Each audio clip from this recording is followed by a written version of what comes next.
बिस्मिल्लाहिर्रहमानिर्रहीम अल्लाहुम्मा सल्लि अला सय्यिदिना व मौलाना मुहम्मद व अला आलिहि व सहबिहि व बारिक वसल्लम। अस्सलाम वालेकुम दोस्तों, अपना गिरद नवा का अजीज़ व अकारब का ज़रूर ख्याल रखा करें।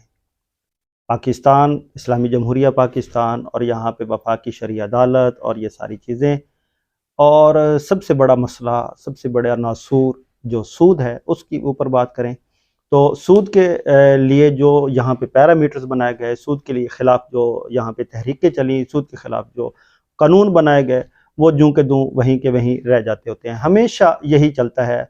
आज मैं आपको बताऊं कि दुनियाई सहाफ़त का एक बहुत बड़ा नाम और ये मकबूल जान साहब जो हैं वो कोर्ट में हैं और इस सूद के ख़िलाफ़ उन्होंने बहुत सारी अपीलें की हुई हैं और वो चाहते हैं कि इसके ऊपर फ़ैसला हो। जबकि स्टेट बैंक ऑफ पाकिस्तान कहता है कि हम सूद जो है उसको ख़त्म करने जा रहे हैं, और फिर हुकूमत जो है ये कभी कहती है, आजकल की हुकूमत, कि हम सूद को ख़त्म करने के लिए बिल्कुल तैयार हैं, और फिर सुप्रीम कोर्ट में जाके वफाकी शरई अदालत जो है, इस्लामी वफाकी शरई अदालत, उसने सूद को जो है वो ममानियत करार दे दी है। लेकिन ये उसके अगेंस्ट दोबारा सुप्रीम कोर्ट में जा रहे हैं कि ये सूद अगर ख़त्म हो जाएगा तो हमारा कारोबार कैसे चलेगा, और ये कारोबार ही है जो हमें लेके चलता है। मैं आपको एक बात याद दिलाता चलूँ कि डॉक्टर ताहिरुल कादरी साहब ने एक किताब लिखी थी और उन्होंने इसके ऊपर पूरा एक पेपर वर्क करके उस वक्त वफाकी शरई अदालत में दिया था और कहा था कि सूद का निज़ाम कैसे ख़त्म किया जा सकता है और बिना सूद के हम पाकिस्तान में कैसे कारोबार कर सकते हैं, हमारे मामलात कैसे चल सकते हैं। सूद एक नासूर है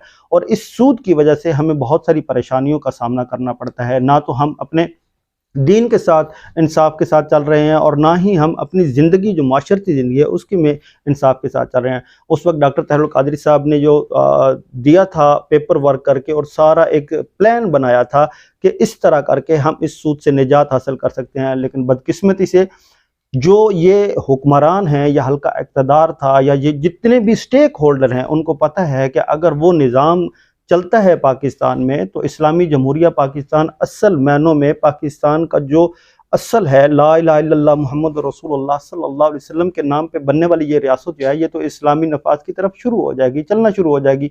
और जब हम इस्लाम पे चलेंगे तो हमारा जो बेसिक वो लोग जो पाकिस्तान को इस्लामी जमहूरिया पाकिस्तान नहीं बनने दे रहे, वो उन लोगों का एजेंडा ख़त्म हो जाएगा। और ये जितने लोग इक़्तिदार में बैठे हैं, एस्टेब्लिशमेंट है, ये लोग उनको क्या जवाब देंगे? वो तो इनसे पूछेंगे कि हमने आपको जो है सियाह सफ़ेद का मालिक बना के वहाँ पे भेजा और आपने फिर वहीं जाकर वही काम शुरू कर दिया जिसको हमने मना किया था।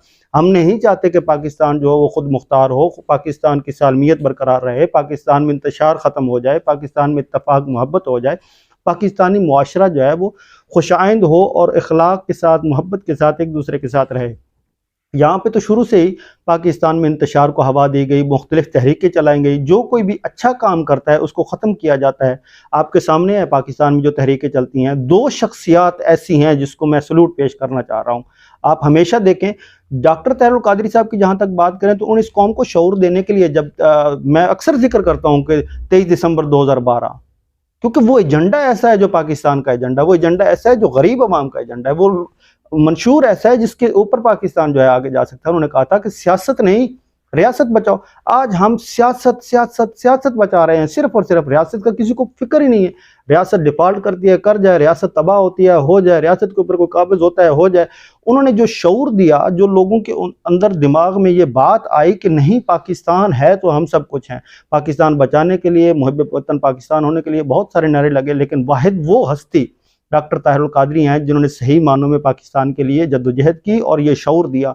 अगर उनके धरने देखें तो उन्होंने आइन के आर्टिकल आपको पढ़ के दिखाए। पाकिस्तान का आइन बिल्कुल अवाम को रिलीफ देता है और सारी वो बुनियादी हकूक़ अवाम को देता है जो उनके अवाम को चाहिए, लेकिन बदकिस्मती से उनको आगे नहीं आने दिया जा रहा, ना आने दिया जाएगा, क्योंकि वो वाहिद जमात है जो कभी किसी इस्टेब्लिशमेंट के साथ या किसी और के साथ अपने मंशूर से हट के बात नहीं करेगी। उसका जो एक अपना काज है उसी के ऊपर वो कारबंद होकर अपना काम करेंगे। इसीलिए आप देखेंगे कि पाकिस्तान अवामी तहरीक को कोई भी लूप में नहीं लेता, पाकिस्तान अवामी तहरीक को आगे नहीं आने दिया जाता। लेकिन अब आवाम को ये समझ आ रही है कि बेसिक ये वजह क्या है और ये क्यों हो रहा है।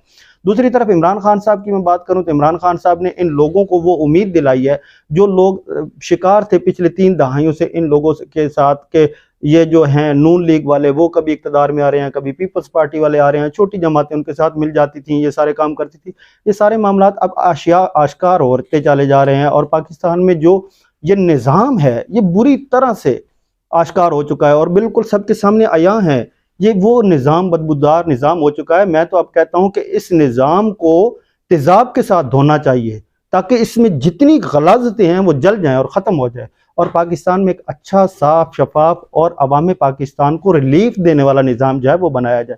قائد اعظم رحمۃ اللہ علیہ نے فرمایا تھا پاکستان کے لیے صرف اور صرف صدارتی نظام ہے جس کی وجہ سے پاکستان پنپ سکتا ہے، لیکن بدقسمتی سے یہاں پہ پارلیمانی نظام رائج ہوا.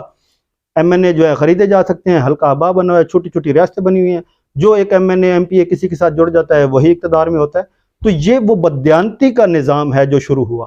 اس نظام کو ختم ہونا چاہیے اور اصل جو نظام ہے وہی پاکستان کے لیے ہونا چاہیے، اور وہ نظام ہے صدارتی نظام اور ریلیف والا نظام اور عوام پاکستان کی امنگوں کا ترجمان نظام، جہاں پہ انصاف ہر کسی کے لیے میسر ہو، جہاں پہ لوگوں کو جو ہے زود و کوب نہ کیا جائے، جہاں پہ مخالفین کی جو ہے وہ پگڑی نہ اچھالی جائے، کردار کشی نہ کی جائے. تمام لوگوں کے لیے یکساں نظام میں انصاف ہونا چاہیے.